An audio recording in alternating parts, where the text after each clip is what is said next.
അപ്പം ഞാൻ പറഞ്ഞു വന്നത് കെ.വി. ഉസ്താദ് അവറുകൾ വളരെ ഇഖ്ലാസോടുകൂടി ദീനിൻ്റെ രംഗത്ത്, വിദ്യാഭ്യാസ രംഗത്ത്, സാമൂഹിക രംഗത്തൊക്കെ പ്രവർത്തിച്ച് ആനുകാലികമായ പ്രവർത്തനങ്ങളിലൂടെ സമൂഹത്തിന് നേതൃത്വം നൽകിയ വലിയ ഒരു പണ്ഡിത ശ്രേഷ്ഠനായിരുന്നു. ലളിതമായ ജീവിതം, അദ്ദേഹത്തിൻ്റെ വീട് ഞാൻ സന്ദർശിച്ചിട്ടുണ്ട് പലപ്പോഴും എന്ന് പറഞ്ഞാൽ, ലാളിത്യത്തോടു കൂടിയുള്ള ഒരു ജീവിത രീതികളും അങ്ങനെ തന്നെയായിരുന്നു. വളരെ ലളിതമായ ജീവിത രീതികൾ, ഭക്ഷണ രീതി, വസ്ത്ര വേഷഭൂഷാദികൾ ഒക്കെ അങ്ങനെ തന്നെയാണ്. ഒരിക്കലും ദാറുൽ ഹുദയിൽ വന്ന് ഞങ്ങളൊരു യൂണിവേഴ്സിറ്റി ഉദ്ഘാടനം ചെയ്യാൻ പോവുകയാണ്, നീ വരുന്നില്ലേന്ന് ചോദിച്ചു. യൂണിവേഴ്സിറ്റിയുടെ പേരിപ്പോൾ പറയാതിരിക്കലായിരിക്കും ഭംഗി. ഞാൻ പറഞ്ഞു നിങ്ങൾ പോയാൽ മതി, അതൊക്കെ ചായക്കോപ്പയിലെ കൊടുങ്കാറ്റാണ്, അതങ്ങനെ യൂണിവേഴ്സിറ്റിയൊന്നും ഉയർന്നു വരില്ല എന്നാണ്. അങ്ങനെ പറയാൻ ചില കാരണങ്ങളുണ്ടായിരുന്നു. കാരണം അതിൻ്റെ തുടക്കക്കാരും മുന്നിൽ നിന്നിരുന്ന ആളുകളൊന്നും അങ്ങനെ ഒരു സ്ഥാപനം പടുത്തുയർത്തി കൊണ്ടുവന്ന് ക്രിയാത്മകമായി മുന്നോട്ട് പോകാൻ കഴിയാത്തവരാണ് എനിക്ക് തോന്നിയതുകൊണ്ട് പറഞ്ഞു. വളരെ ആത്മാർത്ഥമായി അവരങ്ങനെ ആൾക്കാർ ക്ഷണിക്കും, അങ്ങനെ പരിപാടി നിങ്ങൾ വരണം എന്ന് പറഞ്ഞാൽ സംസ്ഥാന സെക്രട്ടറിയാണ്, പരിപാടിയിലൊക്കെ ക്ഷണിക്കപ്പെടുന്ന ആളാണ് എന്നൊക്കെ അവർ പോകും. പക്ഷേ അതിന് പിന്നിലുള്ള ഈ ചതിക്കുഴികൾ പലപ്പോഴും അവരറിയാം. ചതിക്കുഴി എന്ന് പറഞ്ഞാൽ പണം പിരിക്കാനുള്ള ദുഷ്ടലാക്കായിരിക്കും പലപ്പോഴും അതിൻ്റെ പിന്നിലുണ്ടാകുക. അതേപോലെ ഞാൻ നേരത്തെ സൂചിപ്പിച്ചൊരു വിഷയമുണ്ട്, ഖുർആൻ പരിഭാഷ രണ്ടര ജുസ് ആയിട്ട് 3 കൊച്ചു വാല്യങ്ങൾ അദ്ദേഹം പ്രസിദ്ധീകരിച്ചിരുന്നു. അതിൻ്റെ ആമൂലാഗ്രം പ്രവൃത്തികൾ എന്ന് പറഞ്ഞാൽ അലിഫ് മുതൽ യാ വരെയുള്ള, ആദ്യം മുതൽ അവസാനം വരെയുള്ള പ്രവൃത്തികളൊക്കെ അത് പുസ്തകമാക്കി ഉപഭോക്താവിൻ്റെ അല്ലെങ്കിൽ വായനക്കാരൻ്റെ മുമ്പിൽ എത്തിച്ചു കൊടുക്കുക എന്ന പണി വരെ ഉസ്താദ് സ്വന്തം ഒരു ഒറ്റയാനാണ് നിർവഹിച്ചിരുന്നത്.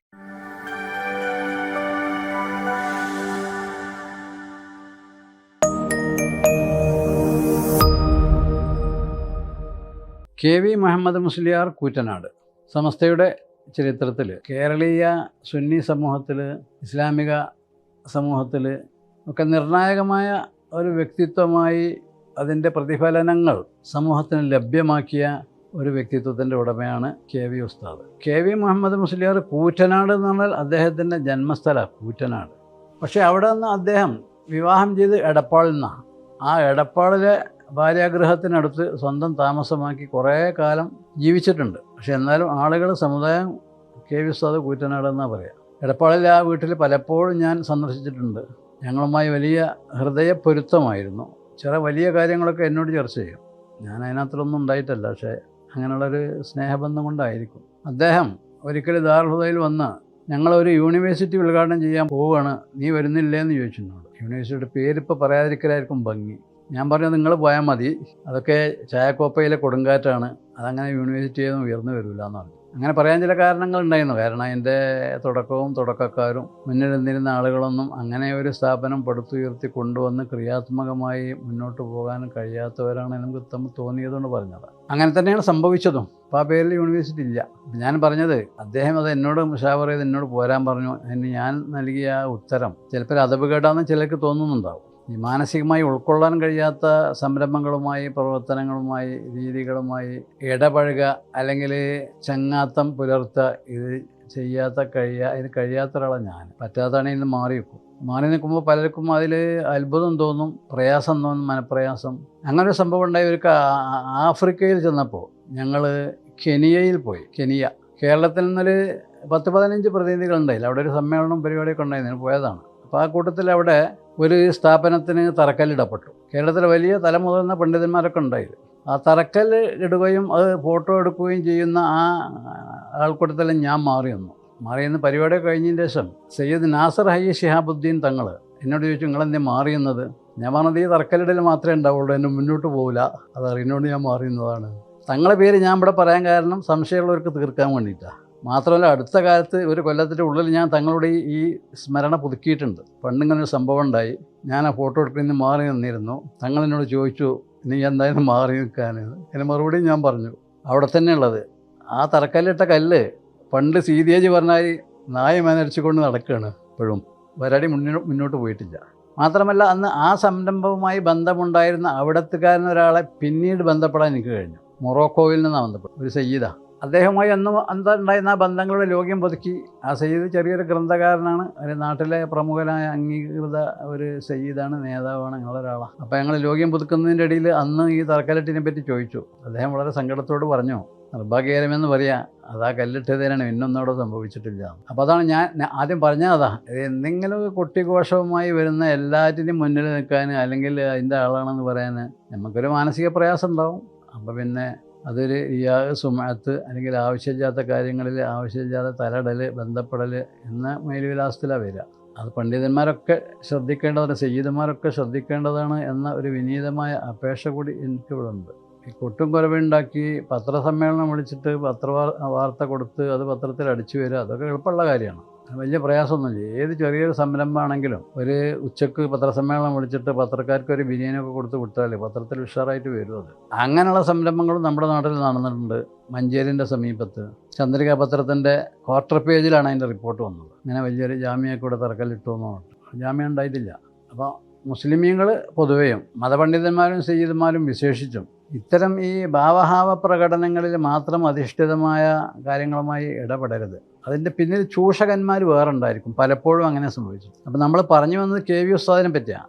വളരെ ആത്മാർത്ഥമായി അവരങ്ങനെ ആൾക്കാർ ക്ഷണിക്കും. അങ്ങനെ പരിപാടി നിങ്ങൾ വരണം എന്ന് പറഞ്ഞാൽ സംസ്ഥാന സെക്രട്ടറിയാണ്, പരിപാടിയിലൊക്കെ ക്ഷണിക്കപ്പെടുന്ന ആളാണ് എന്നൊക്കെ അവർ പോകും. പക്ഷേ അതിന് പിന്നിലുള്ള ഈ ചതിക്കുഴികൾ പലപ്പോഴും അവരറിയാം. ചതിക്കുഴി എന്ന് പറഞ്ഞാൽ പണം പിരിക്കാനുള്ള ദുഷ്ടലാക്കായിരിക്കും പലപ്പോഴും അതിൻ്റെ പിന്നിലുണ്ടാകുക. അങ്ങനെയുള്ള പല സംരംഭങ്ങളും കേരളത്തിൽ ഉണ്ടായിട്ടുണ്ട്. എണ്ണി പറഞ്ഞാൽ നമ്മുടെ വിഷയത്തിന് വ്യതിചലിച്ച് പോകാമല്ലോ. ഖുർആനുമായി ബന്ധപ്പെട്ട് ഖുർആൻ പ്രഭാഷകന്മാർ, ഖുർആൻ പണ്ഡിതന്മാർ, ഖുർആൻ ഗവേഷകന്മാർ, ഖുർആനിസ്റ്റുകൾ എന്നൊക്കെ പറഞ്ഞ പല ആൾക്കാരും പല ജാതി കോപ്രായങ്ങളും കാണിച്ചിട്ടുണ്ട്.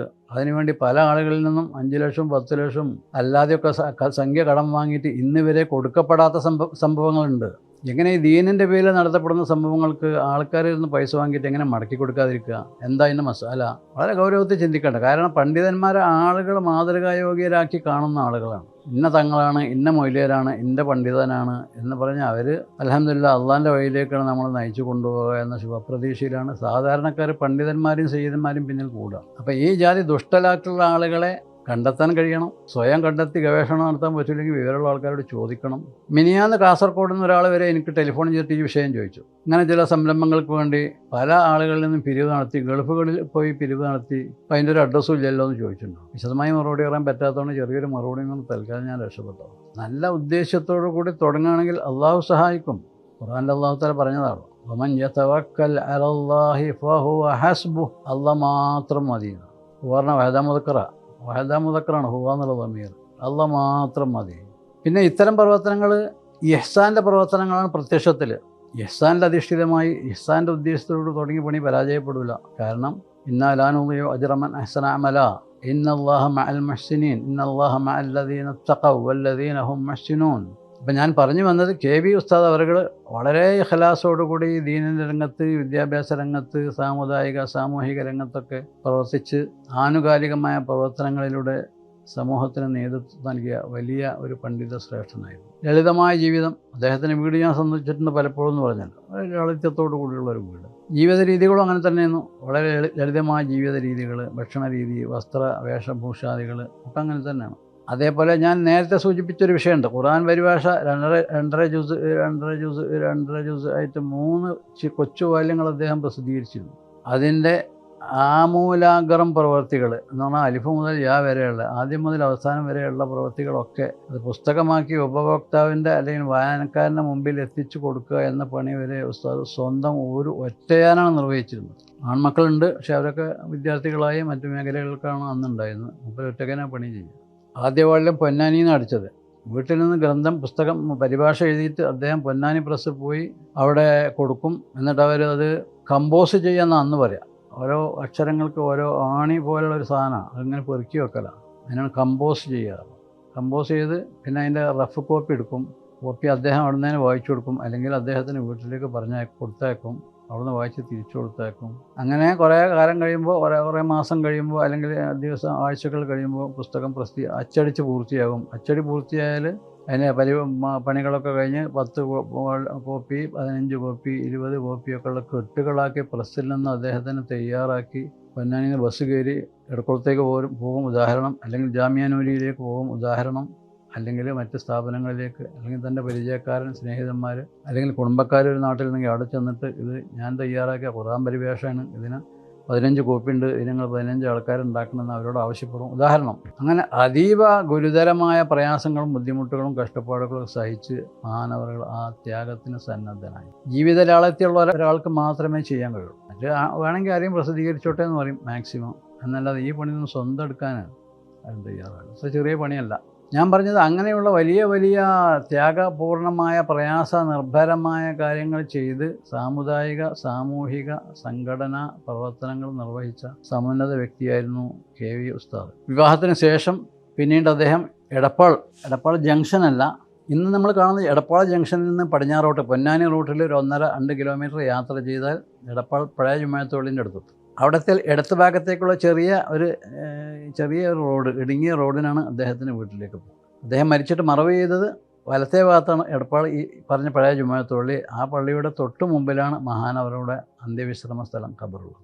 മരണം വരെയും ദീനിൻ്റെ പ്രവർത്തനങ്ങളിലായി സമസ്ത കേരള ജമിയത്തുൽ ഉലമായുടെ സെക്രട്ടറി ആയിക്കൊണ്ട് തന്നെ അദ്ദേഹം ജീവിച്ചു. വിദ്യാഭ്യാസ ബോർഡ് മെമ്പറായിരുന്നു, മറ്റ് ശാഖകളിലൊക്കെ ഉണ്ടായിരുന്നു, SOSലുണ്ടായിരുന്നു ആദ്യകാലങ്ങളിലൊക്കെ.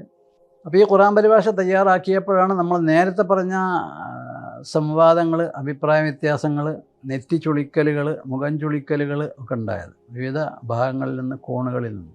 അപ്പോൾ അദ്ദേഹം അതിനെ ന്യായീകരിച്ചുകൊണ്ടൊരു പുസ്തകം എഴുതി.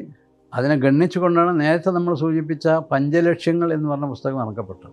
ഏതാണെങ്കിൽ അത് വലിയൊരു ഗുരുതരമായ, ഇന്നത്തെ സാഹചര്യത്തിലൊക്കെയാണ് ഇത് വലിയ സംഘടന പിളർപ്പിന് കാരണമാകുന്ന ഒരു വിഷയമാകുമായിരുന്നേനെ. കാരണം ജനറൽ സെക്രട്ടറി ഖുർആൻ പരിഭാഷയ്ക്ക് പ്രതികൂല അഭിപ്രായമുള്ളതാണ്, സെക്രട്ടറി അനുകൂല അഭിപ്രായം മാത്രമല്ല ആ പ്രശ്നം ഉണ്ടാക്കി തീർക്കുന്ന ആൾ. ഇങ്ങനെയുള്ള സമൂഹം വിലയിരുത്തുക. പക്ഷേ അത് അങ്ങനെ അഭിപ്രായ വ്യത്യാസമൊന്നുമില്ലാതെ ആരോഗ്യകരമായ ചർച്ചകൾ, ചെറുവണങ്ങൾ, സംവേദനങ്ങൾ ഒക്കെ നടത്തപ്പെട്ട് പണ്ഡിത സദസ്സുകൾ ചർച്ചാ വിഷയമായി, ബഹുജനങ്ങൾ ചർച്ചാ വിഷയമാക്കി അവസാനം സമസ്ത മുഷാവറയിലെത്തി. സമസ്ത മുഷാവറ പറഞ്ഞു അതിനോട് അനുകൂലിക്കുന്ന ആൾ അനുകൂലിച്ചുകൊണ്ട് മുന്നോട്ട് പോയിക്കോട്ടെ, പ്രതികൂലിക്കുന്നവർ ആ പ്രതികൂല അഭിപ്രായം വെച്ച് പുലർത്തിക്കോട്ടെ, സംഘടനാ രംഗത്തോ സാമുദായിക രംഗത്തോ അഭിപ്രായ വ്യത്യാസങ്ങൾ അവതരിപ്പിക്കാനോ കൊണ്ടുവരാനോ പാടില്ല എന്ന തീരുമാനത്തോടു കൂടി ഇത് രമ്യമായി അൽഹംദുലില്ലാ കലാശിച്ചു. നേരത്തെ ഞാൻ ഒരിക്കൽ സൂചിപ്പിച്ചതുപോലെ പതിറ്റാണ്ടുകളായി അതിൻ്റെ പ്രതികൾ മലയാളി മുസ്ലിങ്ങൾ വായിച്ച് മനസ്സിലാക്കിക്കൊണ്ടിരിക്കുന്നു. പ്രത്യേകിച്ച് അഭിപ്രായ വ്യത്യാസമുള്ള വിഷയങ്ങൾ, കാര്യങ്ങളെ സംബന്ധിച്ചുള്ള സവിസ്തരമായ പ്രതിപാദനങ്ങൾ, ഇതൊക്കെ കൊണ്ട് സമ്പന്നമാണ്, മൗലികവുമാണ്, പ്രാമാണികവുമാണ് KV ഉസ്താദിൻ്റെ 5 വാള്യങ്ങളുള്ള ഖുർആൻ പരിഭാഷ. ആ പരിഭാഷയിലൂടെ അദ്ദേഹം ചിരഞ്ജീവിയായി ശാശ്വതനായി ജീവിച്ചുകൊണ്ടിരിക്കും. മനുഷ്യൻ്റെ ആയുസ്, ഹൃദയമിടിപ്പുകൾ ക്ഷണികമാണ്, ഏതാനും സെക്കൻഡുകൾ ആണ് ജീവിതം എന്നാണത് വിളിച്ചോതുന്നത് എന്നൊരു അറബി കവി പാടിയിട്ടുണ്ട്. ദഖാത്തു ഖൽബിൽ മർഇ ഖായിലത്തുൽ ലഹു ഇന്നൽ ഹയാത ദഖായിഖും വസവാനി ഫർഫഅ ലിനഫ്സിക ഖബ്ല മൗതിക ദിക്റഹാ ഫദ്ദിക്റു ലിൽ ഇൻസാനി ഉംറുൻ സാനി എന്നാണ് ഷൗക്കിയാണത് പാടിയിട്ടുള്ളത്, സുപ്രസിദ്ധനായ ഈജിപ്ഷ്യൻ കവി. ഈ ഖുർആൻ പരിഭാഷയിലൂടെ KV ഉസ്താദ് ജീവിച്ചുകൊണ്ടിരിക്കുകയാണ്. ചട്ടമറിച്ചാൽ KV മുഹമ്മദ് മുസ്ലിയാർ കൂറ്റനാണ്. അതാണ് കവി പറഞ്ഞത്, മരിച്ചു പോയാലും നിൻ്റെ സ്മരണ നിലനിർത്തുന്ന എന്തെങ്കിലും പണി നീ സംവിധാനിക്കണം, ആവിഷ്കരിക്കണം, ചെയ്യണം. അങ്ങനെ തന്നെയാണ് ഇമാം ഗസാലി, ഇമാം സുയൂത്തി, ഇമാം റാഫി, ഇമാം നവവി റഹിമഹുല്ല തുടങ്ങിയ ആളുകളൊക്കെ നൂറ്റാണ്ടുകൾക്ക് ശേഷവും അനുസ്മരിക്കപ്പെട്ടുകൊണ്ടിരിക്കുന്നത്. ഞാൻ പറയുന്നത് സമസ്ത കേരള ജമിയത്തുൽ ഉലമായുടെ സമുന്നതനായ നേതാവായിരുന്ന KV മുഹമ്മദ് മുസ്ലിയാർ നവറല്ലാഹു മർക്കദഹു അവർകൾ ഇന്നും സമൂഹത്തിൽ, സമുദായത്തിൻ്റെ മുമ്പിൽ ജീവിച്ചു കൊണ്ടിരിക്കുന്നു. അള്ളാഹു അദ്ദേഹത്തിൻ്റെ സൽക്കർമ്മങ്ങളൊക്കെ കബൂൽ ചെയ്ത് പാരത്രിക പദവികൾ ഉന്നതമാം വിധം നൽകുമാറാകട്ടെ. അസ്സലാമു അലൈക്കും. ബാപ്പുട്ടി ഹാജി സ്നേഹപൂർവ്വം നമ്മോട് ആവശ്യപ്പെട്ടതനുസരിച്ച് ഇമാമത്ത് ഞാൻ ഏറ്റെടുത്തു. ഇമാമിന് താമസിക്കാൻ ഒരു ചെറിയ റൂം പള്ളിയുടെ തെക്ക് വശത്ത് ഏർപ്പാട് ചെയ്തിട്ടുണ്ടായിരുന്നു. 4, 5 എന്നീ വാള്യങ്ങളുമായിട്ടാണ് പിന്നീട് പുറത്തിറങ്ങി. അതായത് കുറേ കൂടി വിശദീകരണങ്ങളൊക്കെ ചേർത്ത് കൊടുത്ത് ആവശ്യമായ വിശദീകരണങ്ങളും വിവരണങ്ങളും KV ഉസ്താദുകളുടെ കുറിപ്പുകൾക്കുള്ളിൽ തന്നെ ചേർത്ത് കൊടുക്കുക, പുതിയ കുറിപ്പുകൾ ചേർക്കണമെങ്കിൽ അത് ചേർക്കുക എന്നൊക്കെയായിരുന്നു ഉദ്ദേശിക്കപ്പെട്ടിരുന്നത്. പ്രസാധകരുടെ ആഗ്രഹവും തീരുമാനവുമായിരുന്നു അത്. അങ്ങനെയാണ് 5 വാള്യങ്ങളായി KV ഉസ്താദിൻ്റെ ഖുർആൻ പരിഭാഷ വർഷങ്ങളായി, പതിറ്റാണ്ടുകളായി പ്രസിദ്ധീകൃതമായിക്കൊണ്ടിരിക്കുന്നത്. മർഹം സയ്യിദ് അബ്ദുറഹ്മാൻ ബാഫഖി തങ്ങൾ, മർഹം സയ്യിദ് PMSA പൂക്കോയ തങ്ങൾ തുടങ്ങിയ മഹാന്മാരൊക്കെ, ഷെയ്ഖുന ശംസുൽ ഉലമ EK ഉസ്താദ് അവർ തുടങ്ങിയവരൊക്കെ പങ്കെടുത്ത ഒരു സമ്മേളനമായിരുന്നു 1970 സെപ്റ്റംബറിൽ നടന്ന സമസ്ത ബിൽഡിങ്ങുകളിലാണ്. ദാറുൽ എന്ന ഒരാശയത്തിലേക്ക് നമ്മുടെ നേതാക്കളെയും സുന്നി മഹൽ ഫെഡറേഷനെയും ഒക്കെ നയിച്ചത് ഈ മാതൃകാ ദർസുകളാണ്. അതുകൊണ്ട് മാതൃകാ ദർസുകൾക്ക് അങ്ങനെ ഒരു സവിശേഷ പ്രസക്തി. ഈ മാതൃകാ ദർസുകളിലൊക്കെ നമ്മുടെ സമസ്തയുടെ സുന്നത്ത് ജമാഅത്തിൻ്റെ, SYSൻ്റെ, SMFൻ്റെ ഒക്കെ രംഗത്ത് പ്രവർത്തിച്ചു കൊണ്ടിരുന്ന ഉസ്താദ്മാർ തന്നെയാണ് നേതൃത്വം നൽകിയിരുന്നത്. അങ്ങനെയാണ് അള്ളാഹു സുബ്ഹാനഹു വ തആല സ്ഥാപക നേതാക്കന്മാരിൽ ചിലർക്ക് ഒരു ഇൽഹാമ് നൽകിയത്. ആ ഇൽഹാം മാനിപ്പാടം കേന്ദ്രീകരിച്ചായിരുന്നു. ചെമ്മാട് മഹല്ലത്തിൽപ്പെട്ട സ്ഥലമാണ് മാനിപ്പാടം. മാനികയുടെ ഭൂമി നിലമാണത്. അതാണ് മാനികയുടെ പാടം, മാനിപ്പാടം. പാറക്കടവ് പാലത്തിൻ്റെ തൊട്ട് മുമ്പ് ഇന്ന് ദാറുൽ ഹുദ നിലകൊള്ളുന്ന സ്ഥലം.